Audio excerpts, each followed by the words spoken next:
Hello, I'm Ron Wilson and welcome back to PD Sessions. The International Monetary Fund has reported a positive outlook for Australia over the next 2 years, with predictions that economic growth will lift from 2.5% in 2015 to 3% in 2016 and 3.1% in 2017. In international news, China's finance ministry has followed up a round of monetary policy easing in August with further measures aimed at stabilising growth. In the US, the Federal Open Market Committee surprised many by keeping rates on hold despite higher than expected growth. In other news, volatility in investment markets has taken its toll on Australian super funds, with research showing the median balanced fund recording a 2.9% fall in August. Michael Pollock has the details. The IMF has given Australia a positive report card in its annual assessment of key economic and policy settings, forecasting strengthening economic growth from 2.5% in 2015 to 3% in 2016 and 3.1% in 2017. Strong increases in exports, housing construction and non-mining business investment are expected to drive this growth. Federal Treasurer Scott Morrison highlighted that the IMF has endorsed the government's moves to strengthen the budget and its current fiscal consolidation path. While Australia's economy has grown very rapidly over the past 2 decades, with per capita income now among the highest in the world, the IMF warned that sustaining this level of income growth will be challenging.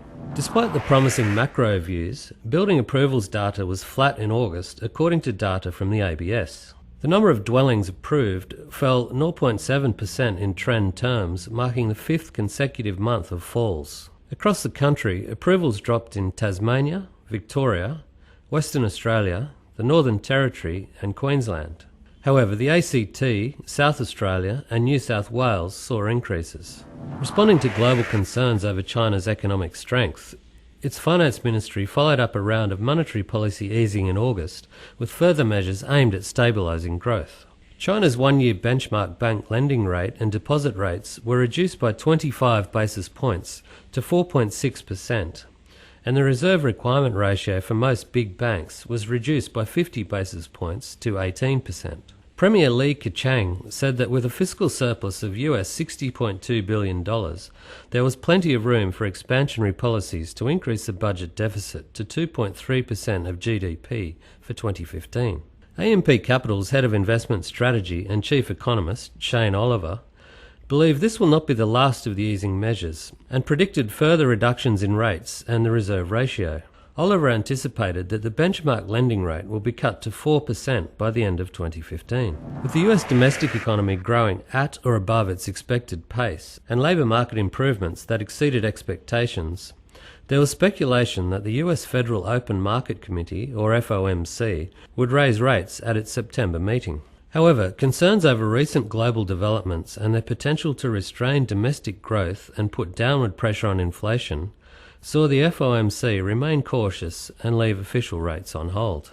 According to Alliance Bernstein, this marked a turning point in the FOMC's deliberations from purely domestic concerns to focus more on international considerations. However, a US rate rise may not be too far off, with several committee members calling for at least one increase before the year is out. The European Central Bank, or ECB, has reported lower than expected economic growth in the region of just 0.3% of real GDP growth in the second quarter of 2015, with the latest figures indicating this level of growth will continue through to the end of the year.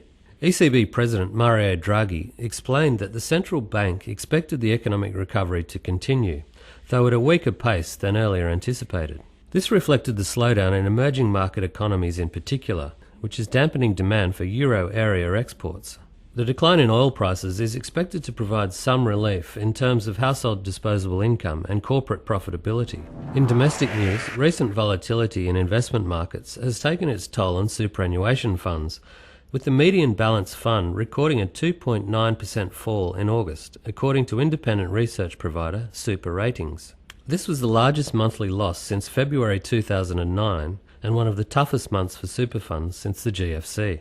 The 2015-16 financial year was off to a disappointing start, with the median balance fund return of minus 0.6% for the 2 months to August, well below the median financial year-to-date return of 2.1% observed at the same time in 2014. Following its surveillance of responsible entities and superannuation trustees that hold an Australian financial services licence, ASIC has identified a range of compliance issues, including areas where processes and behaviours need to be improved across the board. ASIC's compliance concerns regarding responsible entities included absence of effective controls to prevent publication of misleading disclosure and advertising material, deficiencies in compliance and governance frameworks, for example failures to comply with established internal procedures, and inadequate record keeping to demonstrate compliance with licensee obligations.